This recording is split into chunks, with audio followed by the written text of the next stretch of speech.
नमस्कार, हिमाचल दस्तक में एक बार फिर आपका स्वागत है। मैं हूं आपके साथ मस्तराम डलैल।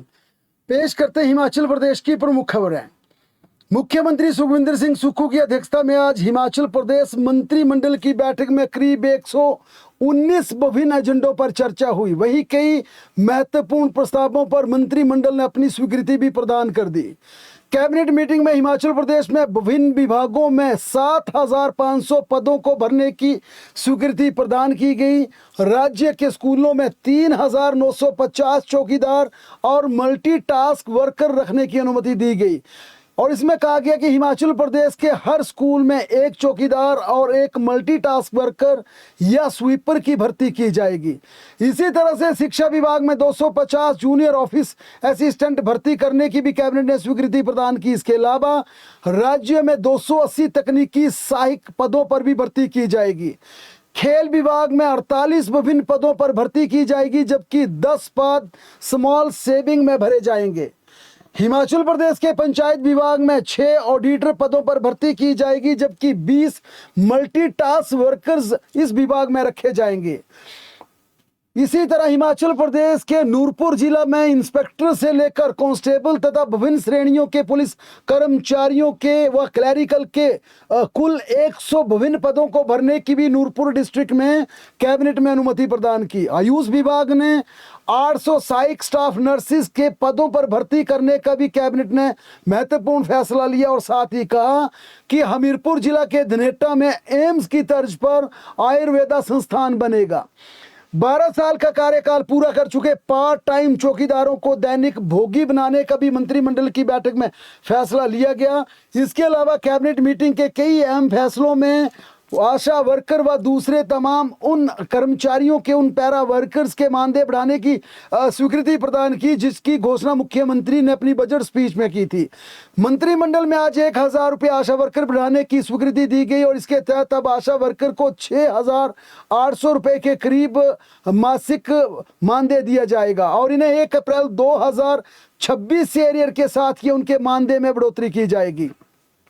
वहीं राज्य के मेडिकल पीजी डॉक्टर्स का मानदेय भी बढ़ाया जाएगा। फर्स्ट ईयर स्टूडेंट को 40,000 की जगह 50,000 स्टाइफंड के रूप में मिलेंगे। सेकंड ईयर पीजी डॉक्टर्स को 45,000 की जगह 60,000 रुपये दिए जाएंगे। इसी तरह थर्ड ईयर पीजी डॉक्टर्स को 50,000 की जगह 65,000 रुपये स्टाइफंड के रूप में दिए जाएंगे। हिमाचल प्रदेश के लंबरदारों का मानदेय भी 500 रुपये बढ़ाने की स्वीकृति प्रदान कर दी है। लंबरदारों का मानदेय 1 अप्रैल 2026 से बढ़ाया जाएगा और इन्हें हर महीने 4,500 रुपये की जगह 5,000 रुपये दिए जाएंगे। इसी तरह से प्रदेश के करीब 1,975 स्कूलों में मल्टीटास्क वर्कर्स पद की भर्ती की जाएगी। ग्राम पंचायतों में 400 मल्टीटास्क वर्कर्स के अन्य पद भरे जाएंगे। हिमाचल प्रदेश के सीबीएसई स्कूलों में शिक्षकों की नियुक्ति को लेकर कैबिनेट सब कमेटी के सुझावों को अपनी मंजूरी प्रदान कर दी और इस आधार पर यह कहा कि हिमाचल प्रदेश में सीबीएसई शिक्षकों के लिए जो स्कूल एजुकेशन बोर्ड से परीक्षा ली गई थी, उसी आधार पर जो मेरिट में जितने टीचर्स वहाँ हैं उन्हें मेरिट के आधार पर स्कूल अलॉट किए जाएंगे। और कैबिनेट ने यह भी कह दिया कि अब इन सीबीएसई टीचर्स की नियुक्ति प्रदान कर दी जाए।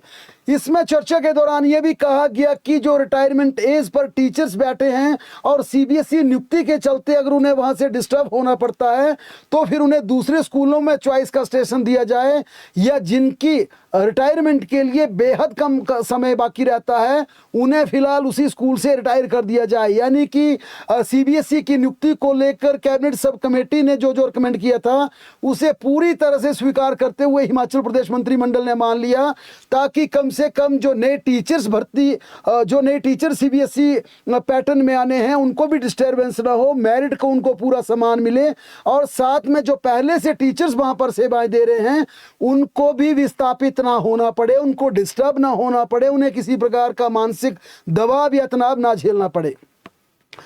कैबिनेट ने युद्ध पुरस्कार राशि को बढ़ाकर 7,000 रुपये से 10,000 रुपये करने की भी स्वीकृति प्रदान कर दी और आज मंत्रिमंडल में मानसून सत्र के आयोजन को लेकर विस्तार से चर्चा हुई, जिसके बाद यह कहा गया कि 15 और 20 अगस्त के आसपास हिमाचल प्रदेश में मानसून का सत्र का आयोजन किया जाएगा। विधानसभा का मानसून सत्र आयोजित करना, उसके लिए 15 से 20 अगस्त के आसपास की तिथि पर चर्चा हुई और ये सहमति बनी कि 15 से 20 अगस्त के आसपास विधानसभा का मानसून सत्र शुरू किया जाएगा।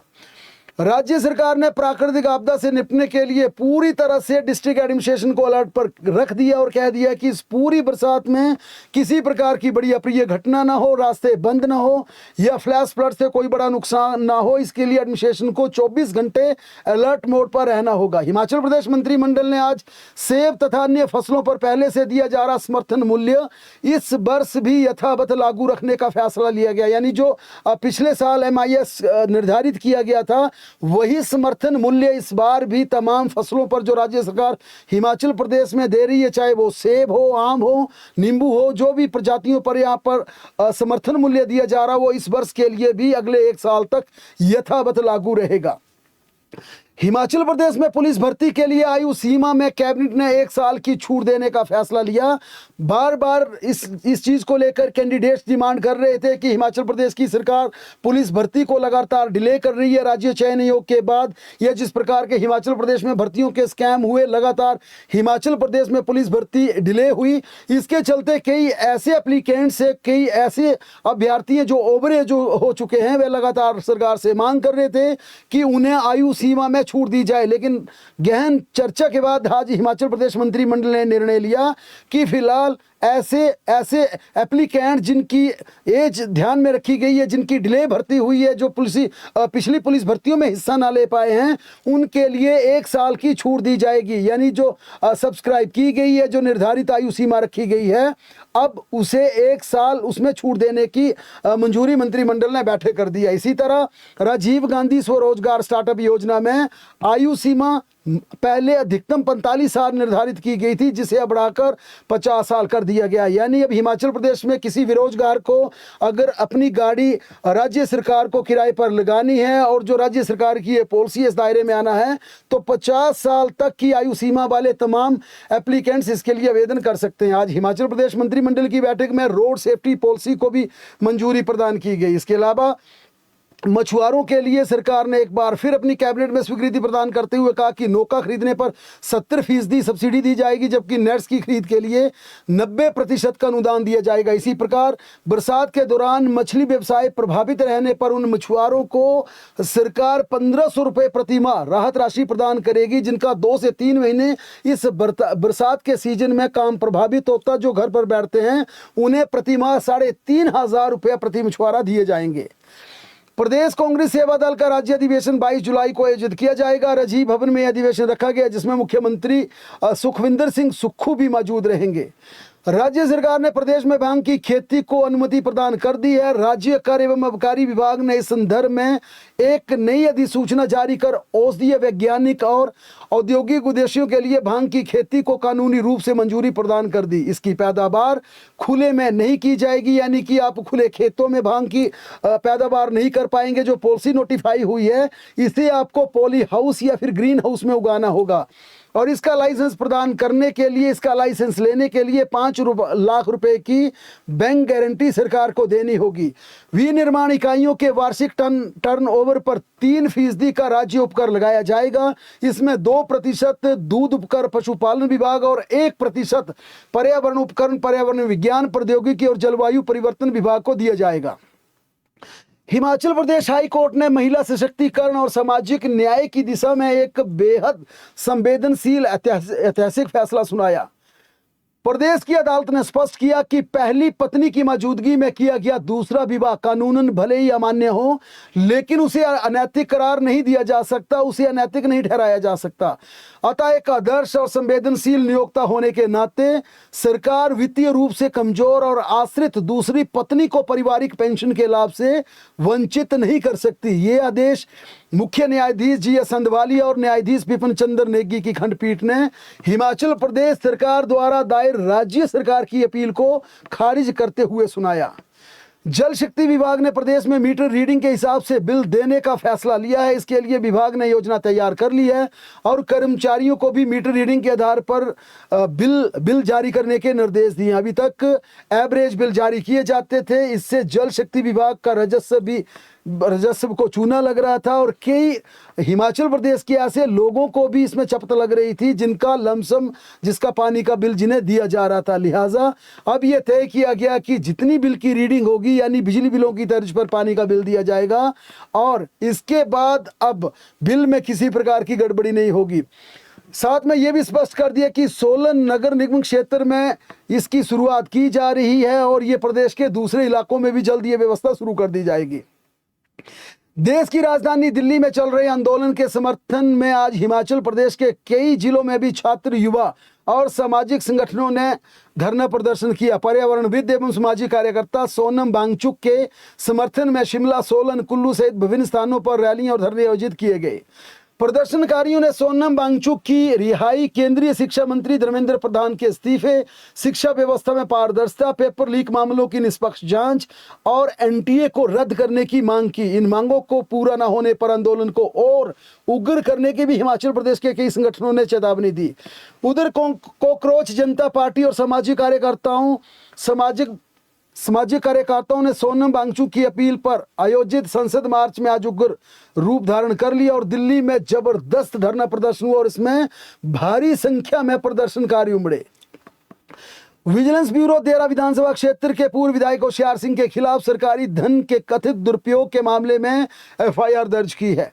ब्यूरो ने प्रारंभिक जांच के बाद यह कार्रवाई की है। मामले में धर्मशाला स्थित सतर्कता थाना में मुकदमा दर्ज कर आगे की जांच शुरू कर दी है। सतर्कता ब्यूरो के अनुसार यह शिकायत पूर्व विधायक की एक कंपनी में काम करने वाले कुछ कर्मचारियों की ओर से की गई थी। उधर पूर्व विधायक की तरफ से यह रिएक्शन आया है, ये टोटल मामला राजनीति से प्रेरित है और उन्हें मानसिक रूप से तंग करने, उन्हें कमजोर करने, उनकी छवि को खराब करने के लिए उनके खिलाफ कॉन्स्पिरेसी की जा रही है।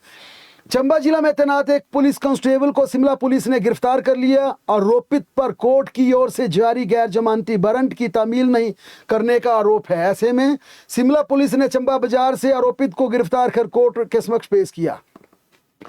हिमाचल में कल भी 5 जिलों में अत्यधिक बारिश का रेड अलर्ट जारी किया गया है। मंगलवार को चंबा, कांगड़ा, मंडी, सिरमौर के साथ कुल्लू में बहुत भारी से भारी बारिश होने की चेतावनी जारी की गई है। इसके अलावा ऊना, हमीरपुर व शिमला के केंद्रों ने ऑरेंज अलर्ट जारी किया है, जबकि लाहौल स्पीति, किन्नौर, सोलन व बिलासपुर के लिए मौसम विज्ञान केंद्र ने येलो अलर्ट जारी किया है। प्रदेश के सभी जिलों के लिए अलर्ट जारी होने के बाद मंगलवार को दिन को प्रदेश पर भारी पड़ सकता है, क्योंकि भारी बारिश होने के चलते लाहौल स्पीति में 2 स्थानों पर फ्लैश फ्लड आने की सूचना है। यहां पर जालमा नाले में फ्लैश फ्लड आने के कारण उदयपुर केलांग मार्ग यातायात के लिए बंद हो गया है। चंद्रभागा नदी में पानी का जल स्तर जबरदस्त बढ़ जाने के कारण जोबरंग पुल के ऊपर से पानी बहने लगा है। चंबा में भी बारिश के चलते नदी नालों में उफान आ गया और जबरदस्त जल स्तर में वृद्धि हुई है। मौसम विज्ञान केंद्र के अनुसार प्रदेश में 22 जुलाई को 5 जिलों के लिए ऑरेंज अलर्ट रहेगा। प्रदेश में 24 जुलाई तक मानसून पूरी तरह से सक्रिय रहेगा, मगर 25 जुलाई के बाद हिमाचल प्रदेश में मानसून की रफ्तार धीमी पड़ने का पूर्वानुमान जताया गया है। भारी बारिश में रेड अलर्ट के चलते चंबा, मंडी, कांगड़ा और सिरमौर जिलों में आज और कल सभी सरकारी और निजी शिक्षण संस्थानों को बंद रखने का आदेश दिया गया। उपायुक्त ने स्पष्ट किया कि इन 2 दिनों के दौरान हिमाचल प्रदेश में निर्धारित सभी परीक्षाएं भी स्थगित कर दी हैं। इसके साथ ही शैक्षणिक संस्थानों के लिए शिक्षकों और अन्य कर्मचारियों को भी अवकाश रहेगा। अन्य कर्मचारियों मतलब स्कूल के नॉन टीचिंग स्टाफ को भी अवकाश रहेगा। हालांकि आवश्यकता पड़ने पर संबंधित शिक्षण संस्थानों व प्रशासनिक प्रमुख को जरूरत के अनुसार उन तमाम कर्मचारियों की सेवाएं ली जा सकती है जिन्हें आज और कल छुट्टी दी गई। इसी के बीच कई डीसीज का कहना है कि कल एक बार फिर मौसम विज्ञान केंद्र का पूर्वानुमान, मौसम विज्ञान केंद्र की चेतावनी और एक बार फिर रिव्यू किया जाएगा, ताकि बुधवार से इन तमाम इलाकों में एक बार फिर स्कूल खुल सकें। लेकिन इन स्कूलों को रीओपन करने से पहले अपने तमाम एसडीएम्स के साथ डिप्टी कमिश्नर रिव्यू करेंगे, क्योंकि अगर रेड अलर्ट फिर जारी हुआ तो फिर आगे भी इस व्यवस्था को बढ़ाया जा सकता है। बहरहाल प्रदेश की तमाम बड़ी खबरों के लिए लगातार जुड़े रहे हमारे साथ, देखते और पढ़ते रहे हिमाचल दस्तक।